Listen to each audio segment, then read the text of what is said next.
semuanya. Kali ini kita bakal bikin podcast untuk nyelesain tugas akhir Pancasila. Tugas akhir semester 1. Jadi ya judulnya apa tuh? Apa tuh? Masya Allah. Sebutin Pancasila terhadap rencana redenominasi rupiah antara efisiensi ekonomi dan keadilan sosial. Redenominasi. Yang belum tahu artinya, silakan nonton podcast kita. Ya, selamat malam semuanya. Enjoy the video. Pernah gak sih kalian ngerasa angka uang kita tuh terlalu panjang? Contohnya 100.000, 10.000, 50.000. Nolnya emang banyak, tapi nilainya tuh kerasa kayak makin kecil gitu. Oke, kali ini kita bakal bahas suatu istilah yang kelihatannya teknis, tapi sebenarnya dekat banget sama kehidupan kita, yaitu redenominasi.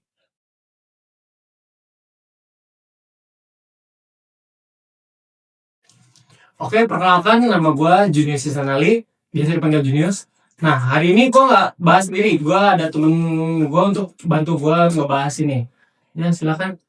Oke, halo semua. Perkenalkan, nama gue Rahelia Febriani dan gue juga di sini nggak berdua doang ya. Kita juga kedatangan narasumber yang jago banget nih kebahas topik ini. Sebenarnya juga itu datang dari kelompok kita sendiri. Langsung aja kita sambut ya. Oke. Nah, di sini ada Dila. Halo. Halo, Silakan dulu.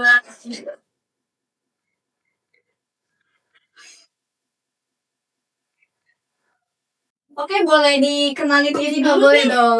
Boleh dong. Halo semuanya, namaku Dianti Rahmaria Putri, biasa dipanggil Dirasi. Oh, nah, mau ngomong-ngomong ini kabarnya sehat ya? Alhamdulillah Sehat. Sekarang baik, sehat juga kan? Oh, sehat dong tentunya. Gimana dengan Kak Junius ini sehat juga? Alhamdulillah sehat ya. Alhamdulillah semuanya sehat. Ya, alhamdulillah. Oke, kita lanjut ke pembahasan kita hari ini. Menurut dia sendiri sebenarnya apa sih redenominasi itu? Menurut aku sendiri, redenominasi itu kayak proses buat kayak menghapus nilai atau angka di mata uang kita. Jadi kayak misal 1 juta jadi 1.000, tapi nggak menghilangkan nilai mata uang tersebut. Jadi walaupun angkanya dihilangkan, tapi nggak mengubah nilai mata uang itu. Jadi kayak cuma dihapus doang. Iya, jadi dihapus nolnya aja gitu. Oh gitu. Oke, sebenarnya konsep dan tujuan dari kebijakan redenominasi itu apa sih menurut kalian? Kayak singkatnya tuh kayak gini. Redenominasi itu kayak menghapus 3 nol dari rupiah. Kayak misal 1.000 dihapus nolnya 3, jadi kayak 1 rupiah aja kan. Gitu. Tapi kalau tujuannya itu buat efisiensi tanpa ngubah daya beli.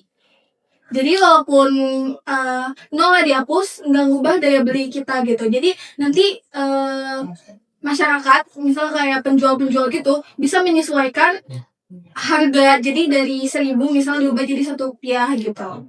Ya. Oke, begitu. Oke, kita lanjut lagi ya. Oke, dampak dari kebijakan ini tuh sebenarnya positif apa negatif sih? Nah, sebenarnya dampak ini tuh ada 2. Kan kalau kita lihat dari sisi positifnya dulu nih.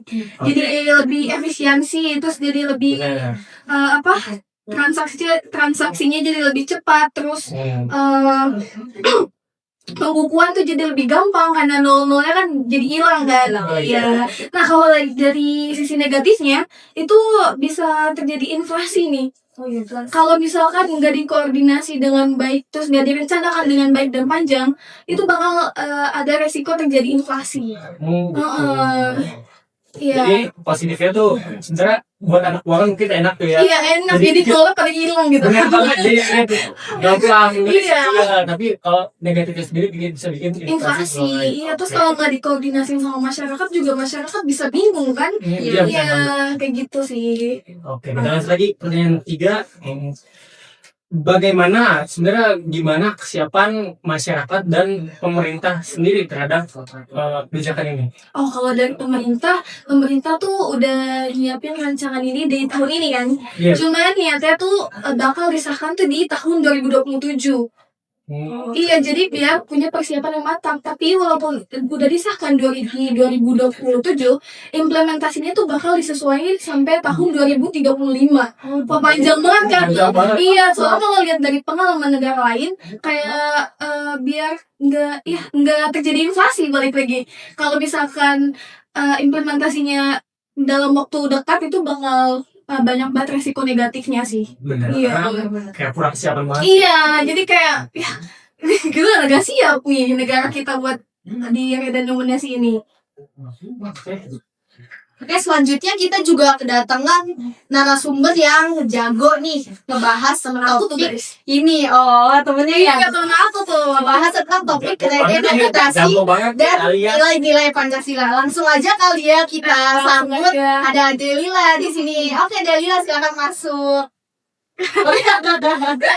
Silakan perkenalkan diri dulu Kak Delila. Halo semuanya, nama gue Delila, NIM-nya 25 bla bla bla. Oh, bla bla bla ya guys. Oke, gimana sih Kak Delila? Coba tolong dijelasin dong tentang redenominasi dan nilai-nilai Pancasila. Redenominasi itu kan tadi udah dijelasin sama Dira ya, tentang pemotongan nilai, tapi tidak mengubah pemotongan angka tapi tidak mengubah nilai mata uang itu sendiri. Cuma kan banyak salah kaprah ya rakyat di Indonesia ini. Secara edukasi mungkin belum proper teredukasi tentang pengertian dari redenominasi itu sendiri. Banyak yang ngira pemotongan nilai uang, terus habis itu inflasi, terus habis itu rakyat miskin. Enggak gitu. Terus gimana ya? Menurut Pancasila itu ya pemerintah itu harus berperan penting sih di sini sama kebijakan ini sendiri ya kan. Dan hubungannya sama Pancasila itu berhubungan banget sama sila keempat dan kelima. Kalau sila keempat itu kan apa namanya kerakyatan. Iya, sorry kebetulan. Oke, sampai Santai itu kan kerakyatan dan punya arti musyawarah. Di sini tuh emang udah ada rancangan kan masuk ke dalam musyawarah itu sendiri, kayak pemerintah harus rapat atau memulai kebijakan ini tuh secara transparansi, jadi rakyat tuh tahu itu yang disebut sama musyawarah kan. Nah terus habis itu sila kelima kan keadilan. Nah peran dari keadilan itu sendiri sih yang pemerintah tuh harus proper menyiapkannya itu, karena kan nggak semua rakyat Indonesia tuh punya pendidikan yang memadai dan nggak semua pemahaman itu bisa ditalar langsung sama otak manusia secara mudah. Jadi pemerintah ya harus edukasinya tuh berkala dan merata biar orang-orang tuh ngerti apa sih redenominasi itu, biar ya balik lagi sih biar nggak inflasi. Terus juga kayak contohnya tuh kayak negara Turki.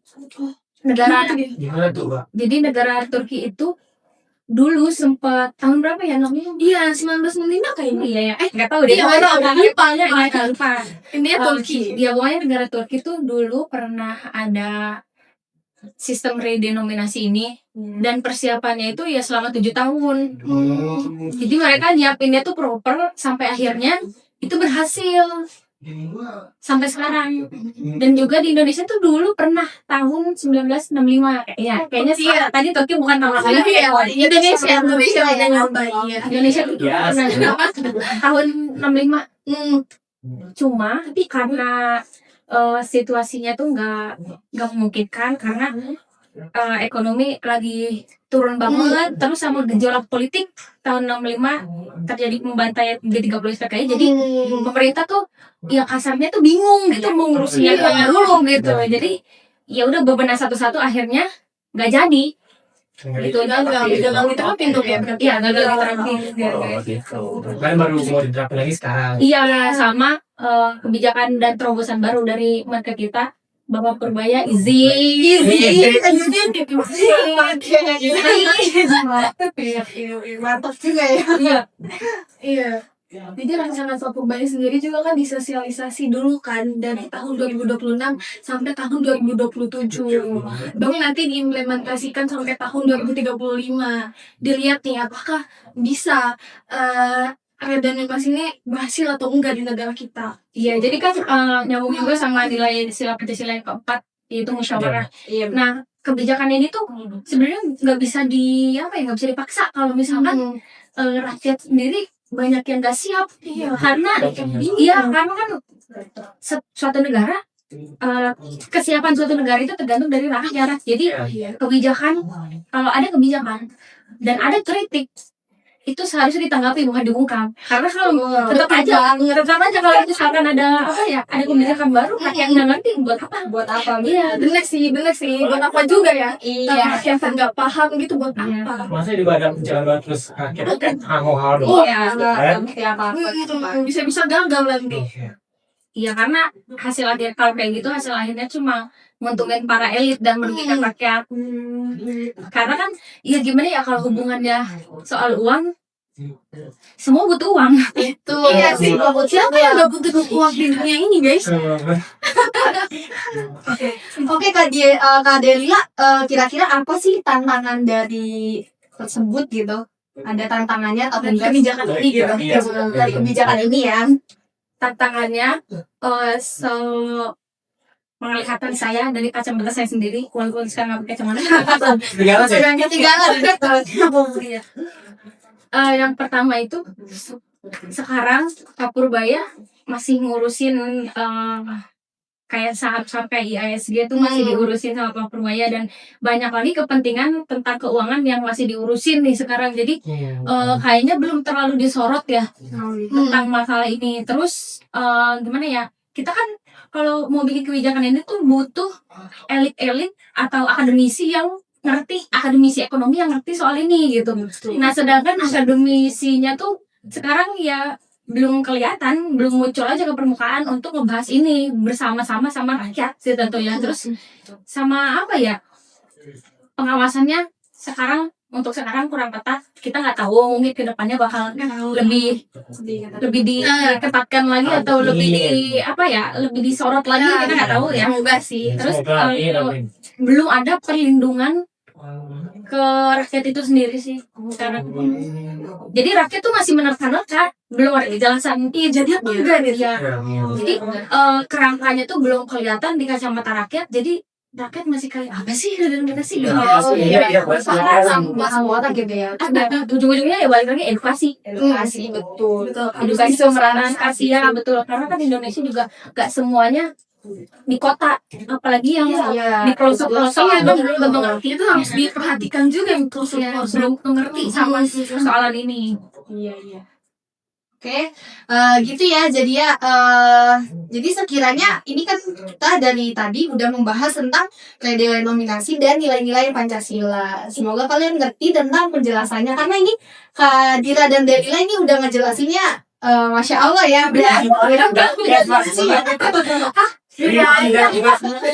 Bisa aja nih. Pinter-pinter banget ya, masya Allah di sini. Izin. Pas dulu untuk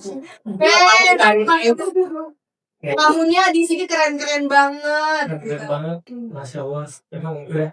Ya pokoknya selama ini masih berjalan, pokoknya berhentiin asumsi emosional, lebih fokus ke mekanisme atau cara kerja kebijakan itu sendiri.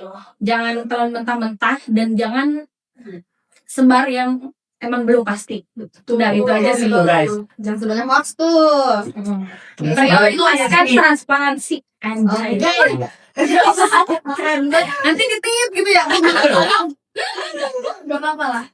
Oke, kemungkinan podcast kita cukup sampai sini aja gitu kan. Karena penjelasannya udah benar-benar jelas ya guys. Enggak juga sih. Jelas aja, nggak usah Jelas aja Apa yang gitu. keliru bisa banget nih apa Dia mohon maaf Iya. izin. bisa banget dimaafkan kan ya. Bisa dong. Dikit lagi emang nggak ada. Belum ya belum. Izin, pokoknya izin. Didengerin lah gitu. Iya. Alias sudah alias. Editor. Bisa searching juga guys. Oke gitu. Oke, terima Terima kasih. kasih untuk Najla, Kadira, untuk kehadirannya di sini. terima kasih. Semoga sehat selalu. Amin. Amin. Amin. Semoga Karmel juga sehat selalu. Hadirnya sih udah. Iya. Semoga terserah ya. Terserah dia. Oke, kita say dulu, say goodbye sebelum kita ke kamera. Dadah semua. Oke, wassalamualaikum warahmatullahi wabarakatuh. Dadah. Kamsia. Share. Jadi sama pandangan seperti itu, nggak ubah. Terus yang kedua, kapan redenominasi rupiah akan terapkan? Jadi kalau redenominasi itu bukan wewenang Kementerian Keuangan, nanti memperbahaskan KBBI yang harus menyelenggarakannya.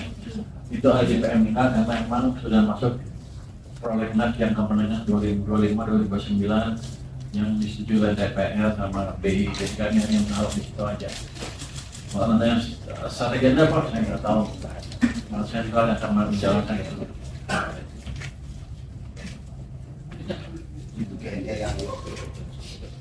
Benar, Frans ya. Katanya ini nggak mau Pak. Ini. Jadi yang dipotong gaji siapa? Tanya tadi, Bapak ini dia katanya. Dulu saya tanya. Nanti saya yang pusat Pak. Yang pusat biar aku salah. Sampai gimana?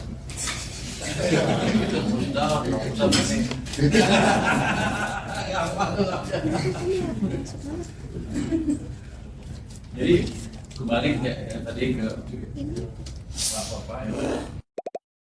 Semua negara-negara gagal yang melakukan redenominasi karena mereka lakukan itu ketika inflasinya tinggi. Nah Indonesia gimana kalau gitu? Gawat nih dong.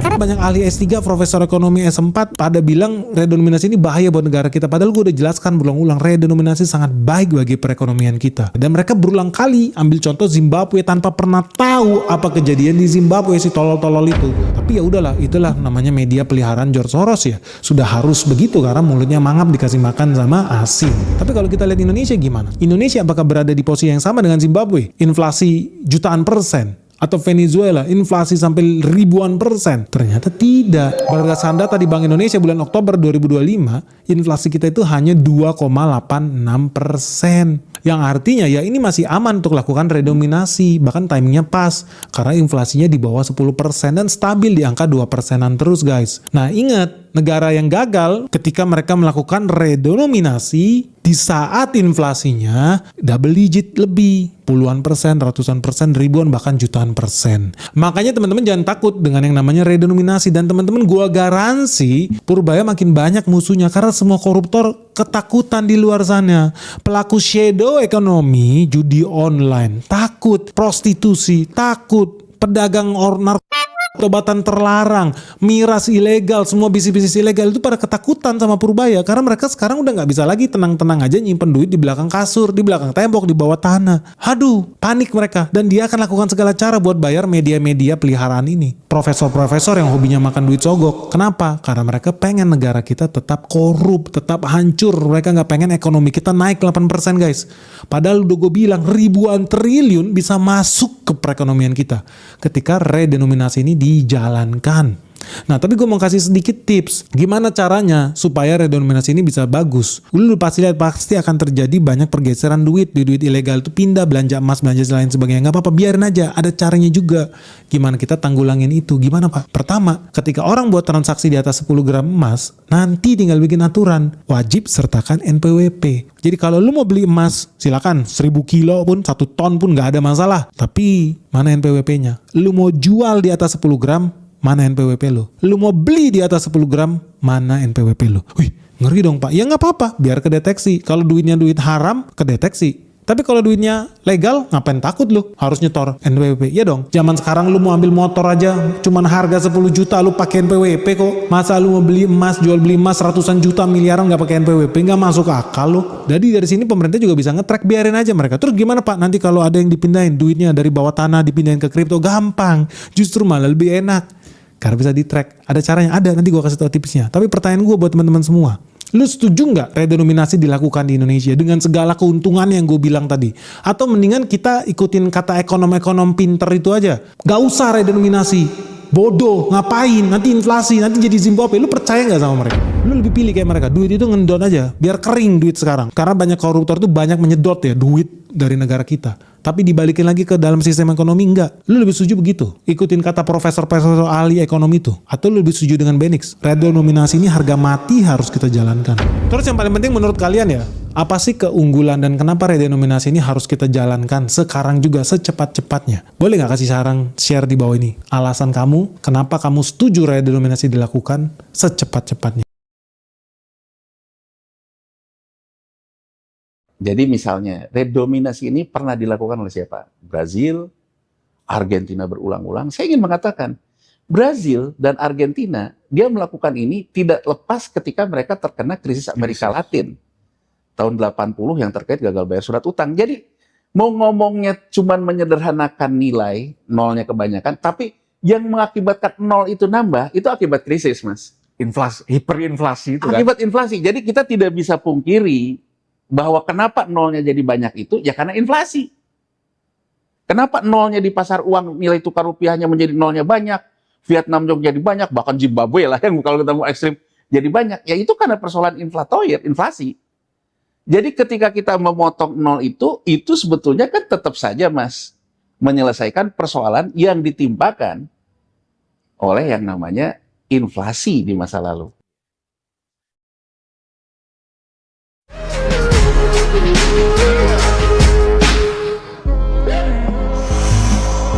First you both go out your way and the vibe is feeling strong, and what's small turn to a friendship turn to a bond, and that bond will never be broken, the love will never get lost.